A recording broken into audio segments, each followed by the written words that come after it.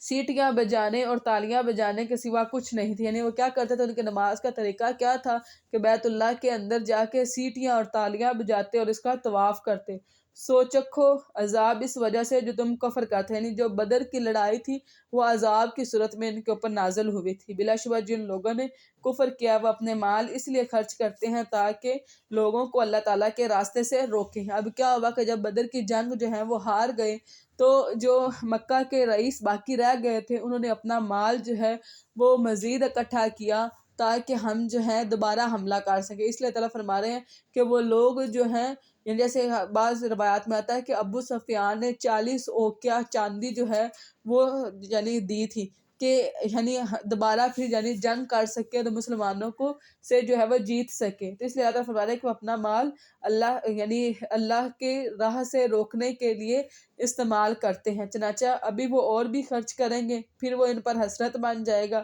پھر وہ مغلوب ہوں گے، اور جن لوگوں نے کفر کیا ان کو جہنم کی طرف اکٹھا کیا جائے گا تاکہ اللہ تعالیٰ ناپاک کو پاک سے الگ کر دے اور ناپاک کے بعض حصے کو بعض پر رکھے، پس وہ ان کو اکٹھا ڈھیر بنا دے، یعنی ان کے مال بھی اور ناپاک لوگ یعنی ناپاک جو کافر لوگ ہیں وہ بھی، اور ان کو اکٹھا کر کے ایک ڈھیر بنا دے اور پھر اس کو جہنم میں ڈال دے، یعنی ان کو جہنم میں ڈال دیا جائے، یہی لوگ خسارہ اٹھانے والے ہیں۔ قُلِ الَّذِينَ كَفَرُوا آپ ان لوگوں سے کہہ دیں جنہوں نے کفر کیا اگر وہ باز آئے جائیں تو جو گزر چکا وہ انہیں بخش دیا جائے گا، اور اگر وہ دوبارہ کریں یعنی دوبارہ جنگ کی کوشش کریں تو پہلوں کی سنت گزر چکی ہے، اور ان سے لڑو یہاں تک کہ کوئی فتنہ باقی نہ رہے، یعنی سارا کا سارا دین جو ہے وہ دین اسلام ہی ہو جائے، اور دین سب کا سب اللہ تعالیٰ ہی کے لیے ہے۔ پھر اگر وہ باز آ جائیں تو یقیناً جو کچھ وہ کرتے ہیں اللہ تعالیٰ اسے خوب دیکھنے والا ہے، اور اگر وہ منہ موڑیں تو جان لو یقیناً اللہ تعالیٰ تمہارا دوست ہے، وہ اچھا دوست اور اچھا مددگار ہے۔ اور یہاں پر الحمدللہ ہمارا پارہ جو ہے وہ مکمل ہوتا ہے۔ وَمَا إِلَيْنَا إِلَّا الْبَلَاغُ الْمُبِينُ۔